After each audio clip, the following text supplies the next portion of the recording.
MB का क्या मतलब होता है ये आज की इस वीडियो में सीख लेते हैं। MB जो है वो आपको दो तरीके से लिखा हुआ दिखाई देता है, एक में B कैपिटल होता है और एक MB में B स्मॉल होता है। तो इसको अगर सिंपल तरीके से आपको समझना है तो आप ये समझ सकते हैं कि जो छोटे वाला B होता है यानी कि जिसमें स्मॉल B होता है वो 8 MB का एक कैपिटल B वाला MB होता है। यानी जो M और B दोनों कैपिटल हैं तो इसका मतलब होता है मेगाबाइट्स, और M कैपिटल है B कैपिटल नहीं है, B स्मॉल है, तो इसका मतलब होता है मेगाबिट्स। तो कहने का मतलब ये है कि 8 मेगाबिट्स से 1 मेगाबाइट बनता है। तो जैसे आप इंटरनेट की स्पीड चेक करते हैं तो वो हमेशा मेगाबिट्स में होती है।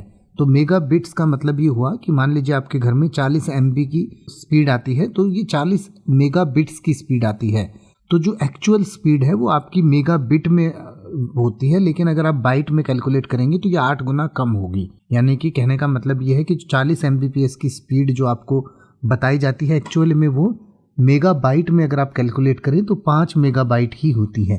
तो वो 5 B अगर कैपिटल करेंगे तो 5 MB की स्पीड होती है वो।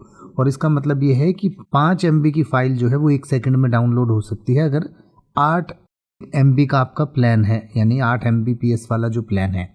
तो जो छोटे वाला B है उसका इस्तेमाल डेटा ट्रांसमिशन स्पीड्स के लिए किया जाता है, जैसे अपलोड डाउनलोड की स्पीड होती है। जो कैपिटल B है वो मेगाबाइट्स के लिए होता है, जैसे किसी फाइल का साइज़ है, हार्ड डिस्क का साइज़ है, कंप्यूटर का साइज़ है, तो वो सब जो साइज़ वो हैं वो कैपिटल B के साथ मापे जाते हैं। तो इसको आप एक बार दोबारा या तो वीडियो को पूरा सुन लीजिए और इसको एक बार ध्यान से पढ़ लीजिए।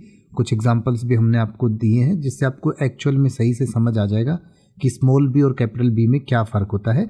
और एक शब्द में समझना चाहें तो स्मॉल जो छोटे वाला B है M के साथ वो 8 गुना कम होता है बड़े वाले से, यानी कि 8 छोटे वाले MB को मिला के एक बड़ा MB बनता है, यानी मेगाबिट्स को मिला के मेगाबाइट बनता है।